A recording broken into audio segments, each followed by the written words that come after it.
सुरागीलाल news के प्रदेश bulletin में आप सभी का स्वागत है। आपके साथ मैं हुरिया तोमर। आइए नजर डालते हैं आज की कुछ प्रमुख खबरों पर। नगर निगम ने की सख्त सीलिंग की तैयारी। भारत नेपाल बॉर्डर पर 15 दिनों से चल रहे एमपीएल का हुआ समापन। सैनिक कल्याण मंत्री गणेश जोशी पहुंचे जसपुर। बजरंग दल कार्यकर्ताओं ने लैंसडाउन चौक पर किया विरोध प्रदर्शन। विश्व हिंदू परिषद कार्यकर्ताओं ने एसडीएम को सौंपा ज्ञापन। आतंक का पर्याय बने बाघ को वन विभाग ने पकड़ा। छात्र छात्राओं की समस्या का होगा निस्तारण। छात्र संघ कार्यालय खुला। दीर्घकाल बहु सहकारी समिति के वार्षिक अधिवेशन कार्यक्रम का हुआ आयोजन। सड़क सुरक्षा सप्ताह में यातायात के नियमों को खनन माफिया ने दिखाया ठेंगा। सड़क सुरक्षा सप्ताह के छठे दिन यातायात पुलिस ने आयोजित कराई प्रतियोगिता। अब खबरें विस्तार से। हल्द्वानी नगर निगम अब सिंगल यूज प्लास्टिक को लेकर सख्त एक्शन में है।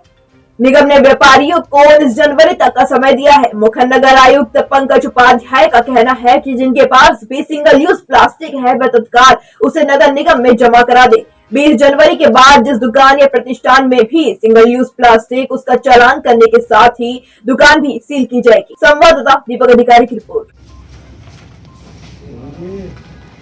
अवगत है कि सिंगल यूज प्लास्टिक भारत सरकार के जीओ से, उत्तराखंड सरकार के जीओ से और माननीय उच्च न्यायालय के आदेशों से प्रतिबंधित है। इसको रोकने के लिए अवेयरनेस बड़े पैमाने पर अवेयरनेस प्रोग्राम किए गए हैं, पंपलेट वितरण किए गए, पेपरों में छपाया गया है और अनाउंसमेंट कराया गया है। और बार बार जब छापेमारी की कार्रवाई करते हैं उसके समाचार पत्रों में आते हैं, मीडिया में चलते हैं, सोशल मीडिया में चलते हैं, तो उसके माध्यम से भी लोग अवेयर हैं। लेकिन उसके बाद भी सिंगल यूज प्लास्टिक का भंडारण और उपयोग नगर निगम क्षेत्र में पूरी तरह से अभी तक नहीं रुक पाया है। इसको लेकर के हमने एक आदेश जारी किया है जिसमें कहा है कि 19 तारीख तक जिसके पास सिंगल यूज प्लास्टिक है वो नगर निगम में स्वेच्छा से जमा कर दे। और जो हमने आदेश में किया है कि जुर्माने के साथ हम उन प्रतिष्ठानों को सील करने की कार्रवाई भी करेंगे जहां पर यह अवैध सामग्री भंडारित की जा रही होगी, बड़े पैमाने पर पाई जाएगी। और उसके बाद भी व्यापारियों से मैंने अपील करी है कि अगर इसमें कुछ कहना है, कोई बात उनको कहनी है अपनी, तो 17 और 18 तारीख को 3 बजे से 4 बजे के बीच नगर निगम कार्यालय में आकर के संवाद कर सकते हैं, इस स्थिति को स्पष्ट कर सकते हैं, जो प्रतिबंध लगाया गया है उसकी जानकारी प्राप्त कर सकते हैं। और हम चाहते हैं कि व्यापारियों के साथ विश्वास बहाली करते हुए पूर्ण से प्रतिबंध लगाया जाए। उसके बाद भी यदि कोई व्यापारी या उपयोगकर्ता भंडारण करने से या उपयोग करने से बाज नहीं आएगा तो उसमें दंडात्मक कार्रवाई की जाएगी। जनपद उधमसिंह नगर के सीमांत खटीमा के मेलाघाट भारत नेपाल बॉर्डर पर 15 दिनों से चल रहे एमपीएल क्रिकेट टूर्नामेंट का समापन हो चुका है।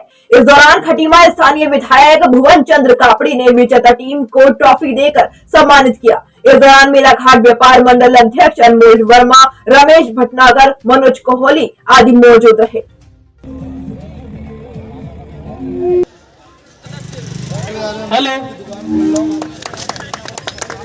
सीमांत क्षेत्र है। इस ग्राउंड के पार, नदी के पार नेपाल की सीमा शुरू हो जाती है और इस सीमांत क्षेत्र में मेलाघाट प्रीमियम लीग का आयोजन हमारी कमेटी ने कराया है, मनोज कोहली और उनके साथियों ने कराया है।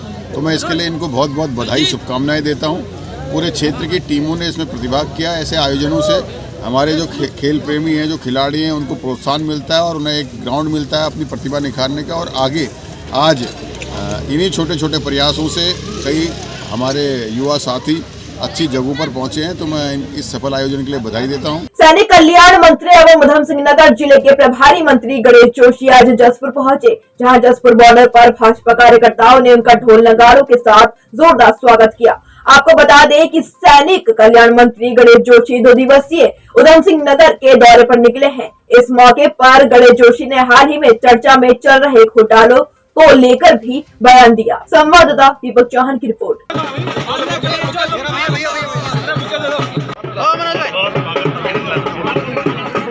देखिए, उसको धामी सरकार 2 जो है जिस हिसाब से काम कर रही है, ये जितने भी घोटाले हुए हैं कांग्रेस के कार्यकाल में हुए हैं, पहले घोटालों को दबा दिया जाता था, लेकिन आज धामी सरकार एक एक घोटाले को जनता के सामने ला रही है, एक एक दोषी को सजा दिलाने का काम कर रही है। धामी सरकार का संकल्प है कि हम सही को छोड़ेंगे नहीं और गलत को छोड़ेंगे नहीं। कोई कितना भी बड़ा व्यक्ति हो, कितना बड़ा अधिकारी हो और कहीं लिप्त पाया जाएगा तो उसके खिलाफ कार्रवाई होगी। ये हमारी सरकार का संकल्प है। आतंकवाद के खिलाफ बजरंग दल कार्यकर्ताओं ने जोरदार नारेबाजी करते हुए लैंसडाउन चौक पर विरोध प्रदर्शन कर आतंकवाद का पुतला दहन किया। वहीं अपनी मांगों को लेकर बजरंग दल द्वारा राष्ट्रपति को संबोधित करते हुए सिटी मजिस्ट्रेट को भी ज्ञापन सौंपा गया है। संवाददाता मनोज कुमार की रिपोर्ट। देखिए, आज पूरे विश्व के सामने एक चुनौती बनकर इस्लामिक जिहाद, इस्लामिक आतंकवाद सामने आ रहा है और भारत के लिए सबसे बड़ी चुनौती चाइना और पाकिस्तान नहीं है। सबसे बड़ी चुनौती है देश के अंदर 35 करोड़ वह लोग जो आज भी बाबर और औरंगजेब की विचारधारा से ग्रस्त हैं और लगातार हिंदुओं के ऊपर हमले कर रहे हैं। देश की सारे संसाधनों को खोखला करने वाले, दीमक की तरह खाने वाले वह लोग आज देश को अस्थिर करने का प्रयास कर रहे हैं। लगातार कट्टरपंथियों के इशारे पर वह लोग हिंदू दमन की प्रक्रिया में जारी है और उसी की कड़ी में आसाम में बजरंग दल के एक नाबालिग 16 वर्षीय युवक को बर्बर तरीके से मुस्लिम मानसिकता, ऐसी मानसिकता जो कि जिहाद के ऊपर प्रेरित है और जो मदरसों से संचालित है, मस्जिदों से संचालित है। हमारा केंद्र सरकार से यही आह्वान है, यही निवेदन है और इस आक्रोश के माध्यम से है कि उन मदरसों पर, मस्जिदों पर तत्काल अंकुश लगे जहां पर इस प्रकार की विचारधारा को प्रेरणा मिलती है, बल मिलता है। बाजपुर में विश्व हिंदू परिषद के कार्यकर्ताओं ने जिला मंत्री यशपाल राजहंस के नेतृत्व में असम और जम्मू में हुई हिंदुओं की निर्मम हत्या के विरोध में राष्ट्रपति को संबोधित ज्ञापन एसडीएम राकेश चंद्र तिवारी को सौंपा। संवाददाता शिवम गंभीर की रिपोर्ट। संपूर्ण भारतवर्ष में बजरंग दल के आह्वान पर कार्यकर्ता निकले हैं और महामहिम राष्ट्रपति के नाम पर जिलाधिकारी महोदय और जिलाधिकारी के माध्यम से ज्ञापन भेजा है और ज्ञापन कम चेतावनी ज़्यादा है। ऐसी मांग की गई है कि लगभग 2 वर्ष के भीतर 100 से भी अधिक हिंदूवादी नेताओं की निर्मम हत्याएं कर दी गई हैं और ये षड्यंत्र निरंतर चल रहा है। जम्मू के राजौरी में प्रिंस और दीपक नाम के बजरंग दल के कार्यकर्ता की हत्या की गई, उसके साथियों की भी हत्या की गई। असम में भी हमारे शंभू नाम के कार्यकर्ता की हत्या की गई। उनका दोष बस इतना है कि इस देश की मर्यादा, संस्कृति और धार्मिक मानदंडों के लिए वो संघर्ष करते हैं और जो इस देश की संस्कृति को मिटाना चाहते हैं ऐसे लोगों को वो चुभते हैं। बजरंग दल ना कभी डरा है ना कभी डरेगा। बजरंग दल का उदय ही संघर्ष से हुआ है और संघर्ष के लिए हुआ है। राम जन्मभूमि के आंदोलन से हुआ है। राम जन्मभूमि के आंदोलन में प्रतिभागिता रही है। हम किसी भी हद तक पीछे नहीं हटेंगे। हम देश के संविधान का सम्मान करते हैं। इस नाते पहली दृष्टि से, पहली प्राथमिकता से हमने आज ज्ञापन दिया है। उनके खिलाफ कठोर कार्रवाई हो और इस तरह की गतिविधियों पर अंकुश लगे। यदि कोई पुनरावृत्ति होती है तो बजरंग दल ईंट का जवाब पत्थर से देने के लिए पूरी तरह से तैनात और तैयार है। Corbett tiger reserve Ramnagar one प्रभाग के आसपास मोहन से पनौत तक आतंक का पर्याय बने बाघों में से एक बाघिन को पिंजरे में कैद कर लिया गया है। यह वही बाघिन है जिसके लंगड़ा कर चलने का वीडियो सामने आया था। बताया जा रहा है कि यह बाघिन बुधवार सुबह ही पिंजरे में कैद हुई है, जिसे रेस्क्यू कर ढीला रेस्क्यू सेंटर ले जाया गया है। यह बाघिन ओल्ड एज की बताई जा रही है। संवाददाता कैस्ट्रेल की रिपोर्ट। विभाग और कॉर्बेट टाइगर रिजर्व के जो पशु चिकित्सा अधिकारियों की टीम बनाई गई थी और संयुक्त रूप से रेस्क्यू का कार्य किया जा रहा था। तो इसमें आज जो हमने यहाँ पिंजरा लगाया था तो उसमें एक फीमेल टाइगर जो है वो ट्रैप हुई है। तो उसको जो पशु चिकित्सा अधिकारियों की टीम के द्वारा उनका परीक्षण किया गया है और इनको ढेला रेस्क्यू सेंटर भेजा गया है। कहाँ हैं सब लोग? शाम की चाय तो एक साथ होनी चाहिए। सब लोग एक साथ बैठना ही नहीं चाहते।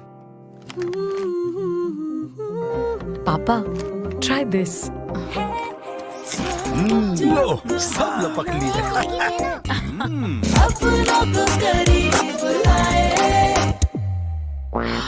ये क्या हाल कर दिया है रूम का? बस कल से चाय? कल से चाय मेरे रूम में। देवरपन नमकीन अपनों को करीब। हल्द्वानी के एमबीपीजी कॉलेज में आज छात्र संघ कार्यालय का उद्घाटन कॉलेज के सफाई कर्मियों द्वारा किया गया।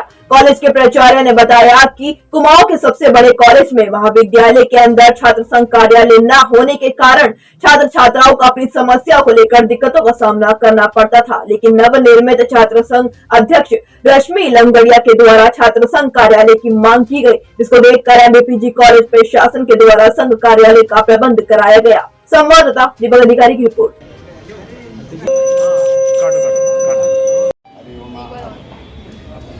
छात्र संघ का जो कार्यालय हमारे महाविद्यालय में स्थापित हुआ है, क्योंकि ये हर महाविद्यालय में छात्र संघ का एक कार्यालय होता है।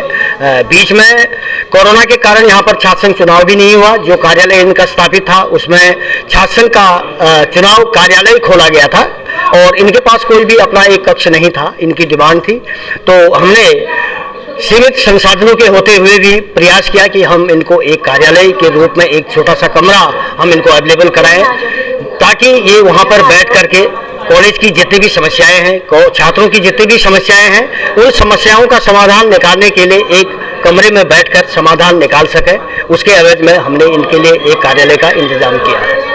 सबसे पहले मैं सभी को प्रणाम करती हूँ और सभी छात्र छात्राओं को शुभकामनाएं देती हूँ कि आज उनकी समस्या के समाधान के लिए कुमाऊं के सबसे बड़े महाविद्यालय में पहली बार छात्र संघ भवन का आज उद्घाटन हुआ है। और ये उद्घाटन हमारे कॉलेज के हमारे सम्मानित बड़े भाई हमारे छात्र ये सफाई कर्मचारियों द्वारा ये उद्घाटन करा गया, क्योंकि वो लोग हमारे महाविद्यालय परिवार से जुड़े हुए, तो उनके द्वारा आज ये उद्घाटन कराया गया और मुझे इस बात की बहुत ज़्यादा खुशी भी है।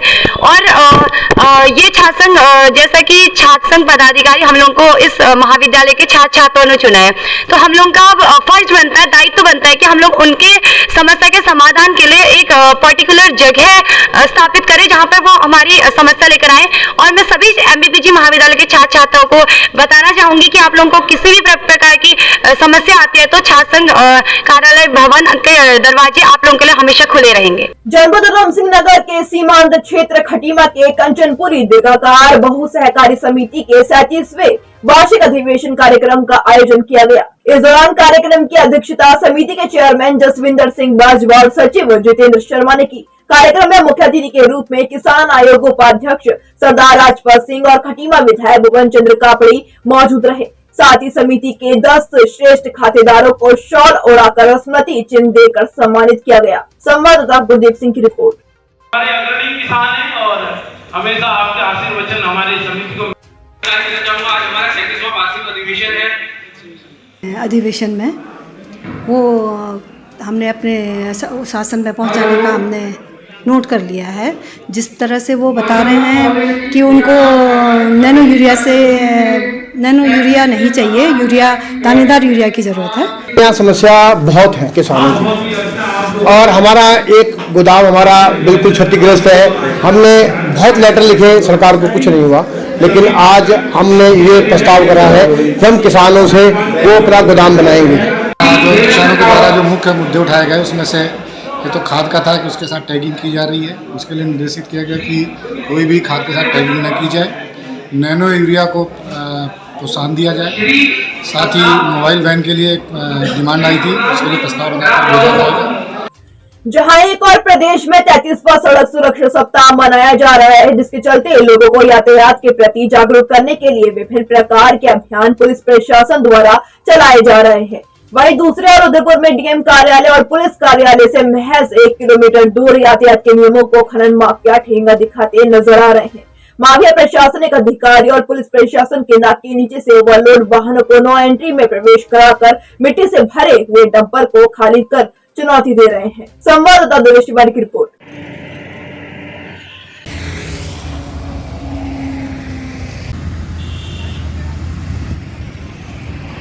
अभी हाल ही में कुछ मीडिया साथियों द्वारा मुझे एक वीडियो साझा किया गया जहां पर कुछ वाहन जो है मिट्टी का मतलब ओवरलोड करते हुए ओवरलोड की तरह दिख रहा है और वो वहां पे काम चल रहा है। ऐसा कुछ वाहन दिख रहे हैं, बस इतना।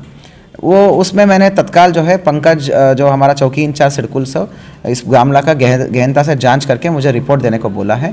प्रथम दृष्टया ये आ रहा है कि इनका वैध काम है, जो जिस प्रकार के लिए परमिशन के आधार पर वो काम कर रहे हैं, वहाँ पर साइट पे कुछ काम चल रहा है। तो इसके निटिग्रिटीज़ क्या है हम बाद में बता देंगे। यदि नो एंट्री का उल्लंघन है तो वो किसी भी हर्ज में नहीं किया जाएगा, क्योंकि शहर की यातायात व्यवस्था के लिए हम नो एंट्री करते हैं। हम इस चीज़ का कोई उल्लंघन नहीं होना चाहिए। सख्त रूप से नो एंट्री का रूल्स को फॉलो करने का निर्देश दे दिया गया है। उल्लंघन के अलावा कोई और परमिशन चाहिए तो उसके लिए मतलब नियमानुसार ये कार्रवाई करेंगे। Thank you. सड़क सुरक्षा सप्ताह के तहत जनता को यातायात नियमों का पालन करने हेतु जागरूक करने के लिए लगातार विभिन्न कार्यक्रम आयोजित किए जा रहे हैं। इसी के चलते जहां एक और पुलिस कर्मियों ने रक्तदान शिविर लगाकर स्वैच्छिक रक्तदान किया, वहीं दूसरी ओर यातायात पुलिस ने लुधियाना इंटर कॉलेज में सड़क सुरक्षा ड्राइंग प्रतियोगिता का आयोजन कर विजेताओं को पुरस्कृत किया। संवाददाता हेमंत सिंह मेहरा की रिपोर्ट।